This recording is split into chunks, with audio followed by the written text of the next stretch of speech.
नमस्कार। निशुल्क ज्योतिष परामर्श केंद्र में आप सबका स्वागत है।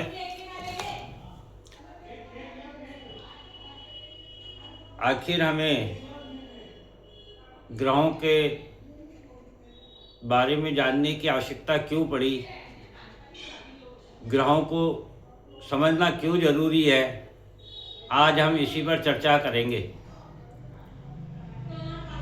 तो आप देखिए कि जैसे हम सोचते हैं ऐसे ही ग्रह भी सोचते हैं।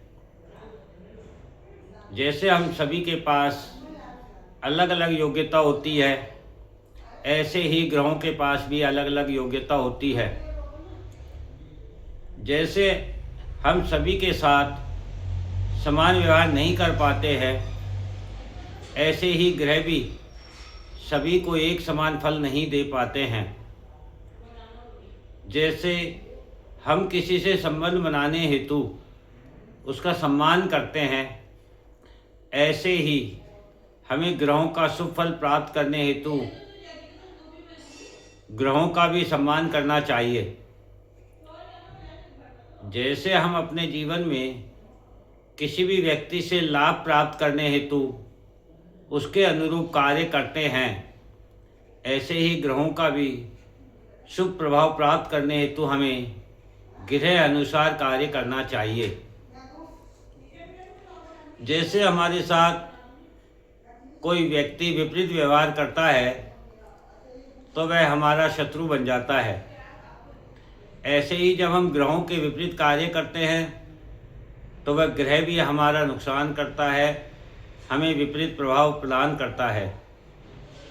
इसीलिए हमने सभी ग्रहों का तत्व, ग्रहों का स्वभाव, ग्रहों की योग्यता के बारे में समझा, ताकि ग्रहों का सदुपयोग कर ग्रहों से हम शुभ प्रभाव प्राप्त कर सके। जब तक हम अपने जीवन में किसी को पूर्ण रूप से समझ नहीं लेते हैं, तब तक हम उस व्यक्ति से पूर्ण रूप से जुड़ नहीं पाते हैं। और जब तक हम किसी व्यक्ति से जुड़ेंगे नहीं, तब तक हम उस व्यक्ति से शुभ फल प्राप्त नहीं कर सकते हैं।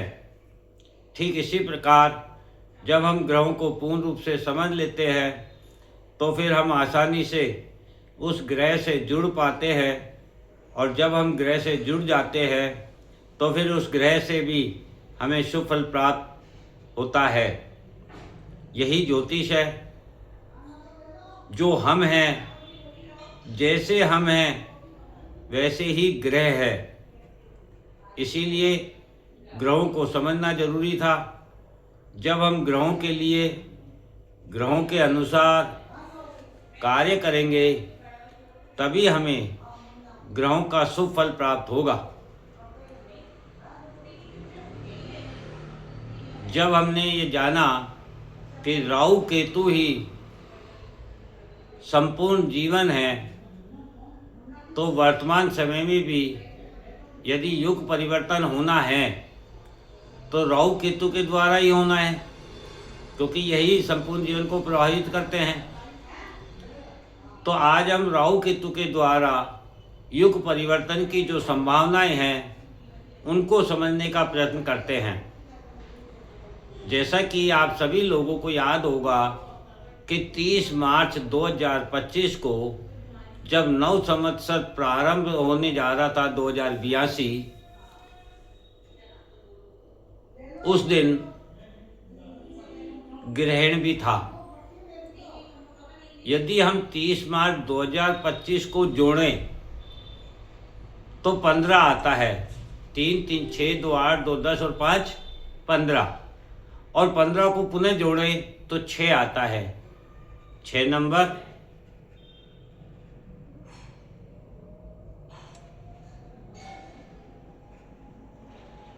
शुक्र का होता है, और 30 मार्च 2025 को शुक्र अपनी उच्च राशि में थे, जिनकी दृष्टि केतु पर थी।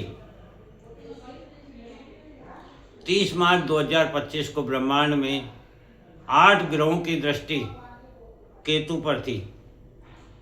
अतः संपूर्ण ब्रह्मांड केतु को सुनना चाहता था, देखना चाहता था और समझना चाहता था कि केतु किस प्रकार से इस युग परिवर्तन की नींव रखकर समस्त ब्रह्मांड को एक नई दिशा देने वाले हैं। चूँकि हम जानते हैं कि केतु विच्छेद का कारक ग्रह है, केतु बीज भी है जिसमें नए सृजन की संभावनाएं होती हैं। केतु मोक्ष और मुक्ति का कारक ग्रह है। तो केतु ब्रह्मांड को 30 मार्च 2025 को क्या सूचित कर रहा था, क्या कहना चाहता था, क्या बताना चाहता था कि विच्छेद अर्थात पृथ्वी एवं ब्रह्मांड के संबंध का विच्छेद करना है। केतु मोक्ष मुक्ति का कारक ग्रह है, अर्थात ब्रह्मांड को पृथ्वी से मुक्त करना है, यही सब कुछ कह रहा था। केतु बीज है, अर्थात नए ब्रह्मांड की संरचना करनी है, यही केतु कह रहा था। 30 मार्च 2025 को सूर्य, चंद्रमा, बुध, शुक्र, शनि, राहु ये 6 ग्रह मीन राशि में थे। मीन राशि मुक्ति की होती है, मीन राशि जल तत्व की होती है, अर्थात जल में समाहित 6 ग्रह थे और मंगल भी जल की राशि में था।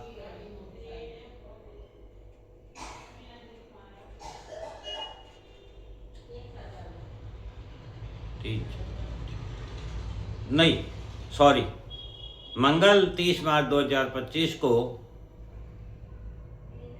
मिथुन राशि में थे और गुरु वृष राशि में थे।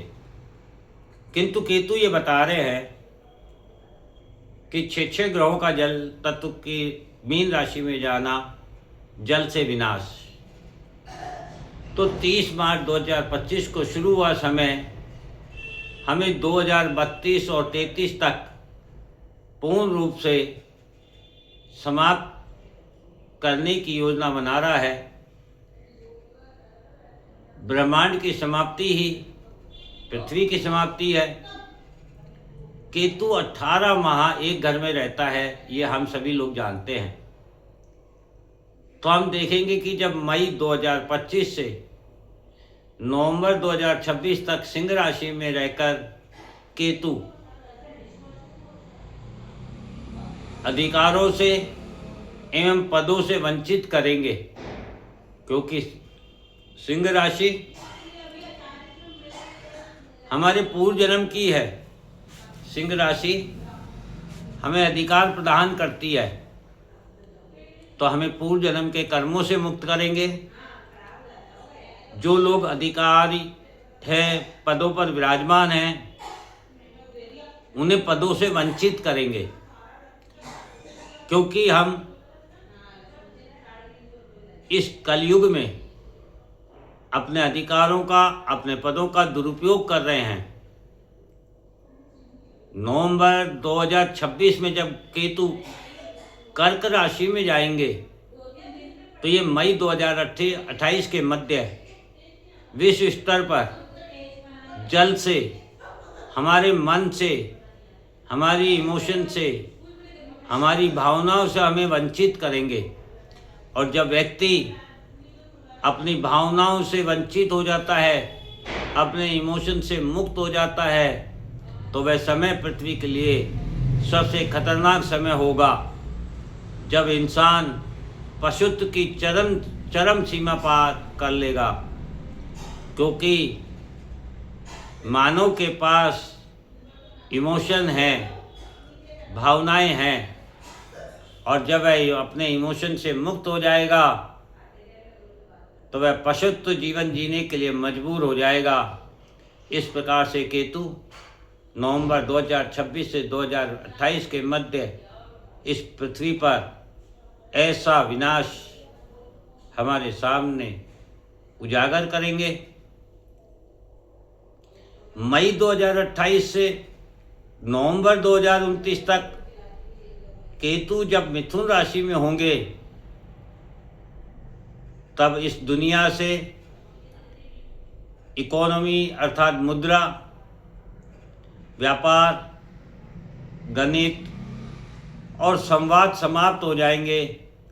लोग किसी को अपने प्रति आकर्षित करने के स्थान पर लोग अपना प्रभुत्व दिखाएंगे, जिसे छीना झपटी कह सकते हैं हम, लूटपाट कह सकते हैं हम, मार काट कह सकते हैं हम। तो ऐसा प्रभाव मिथुन राशि में जब केतु जाएंगे तब हमें प्राप्त होगा। और नवंबर 2029 से मई 2031 तक जब केतु वृष राशि में होंगे, तब पृथ्वी से भोग और संग्रहण समाप्त हो जाएगा। ऐसी विकटन स्थिति पृथ्वी पर उत्पन्न होगी और जब खाने योग्य कोई वस्तु नहीं बचेगी, तब लोग एक दूसरे को खाना शुरू करेंगे और जानवर की तरह, पशुत्व की तरह जीवन निर्वाह करेंगे। मई 2031 से नवंबर 2032 तक सूर्य की सीधी किरणें पृथ्वी पर आएगी, क्योंकि उस समय केतु मेष राशि में होंगे।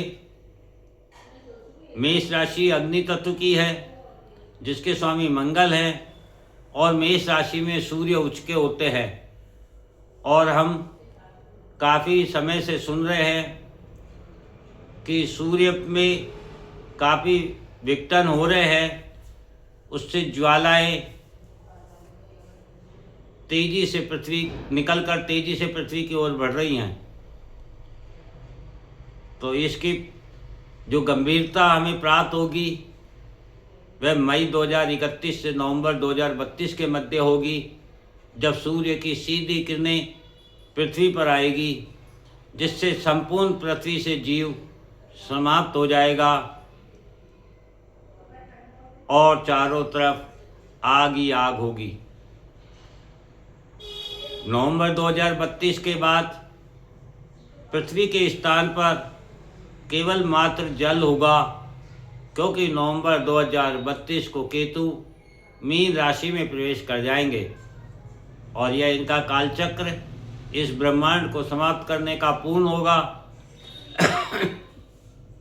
और पृथ्वी पर जो सूर्य की किरणें, अग्नि, आग बरसी थी, वह अब शीतल होकर जल के रूप में समुद्रों का निर्माण करेगी, बर्फीले पहाड़ों का निर्माण करेगी।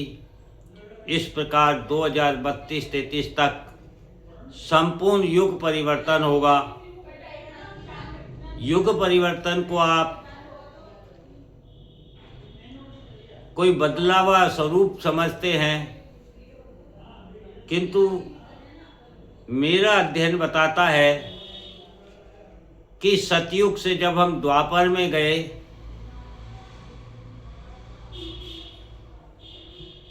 तो हम धर्म की तरफ, मर्यादा की तरफ गए थे। और द्वापर से जब त्रेता युग की तरफ हम गए, तब हम प्रेम और प्यार की तरफ गए थे। त्रेता युग के बाद जब कलयुग आया, तो ये त्रेता युग तक तो, कलयुग तक तो मानव जीवन में परिवर्तन हुए हैं, किंतु कलयुग के बाद अब कोई युग वापस बाकी नहीं बचता है। इससे भी स्पष्ट है कि अब युग परिवर्तन नहीं होगा, बल्कि युग समाप्त होगा, क्योंकि कलयुग चरम है अंतिम है। जैसा कि हम सभी जानते हैं, कलयुग बुद्धि को भ्रष्ट करता है और बुद्धि के बाद केवल मोक्ष बचता है, केवल मुक्ति बचती है। तो जहाँ तक मैं समझ पा रहा हूँ, इन ग्रहों की इस रूपरेखा को यह युग परिवर्तन नहीं करेगा, बल्कि युगों को समाप्त कर देगा, ब्रह्मांड को समाप्त करेगा, पृथ्वी को समाप्त करेगा, जीव को समाप्त करेगा। यही सब कुछ हम यहाँ रहते हुए अपनी आँखों से होते हुए देखेंगे और पाएंगे कि किस प्रकार ग्रहों ने इस पृथ्वी को बदलने में अपना योगदान दिया है। जय हिंद, जय भारत।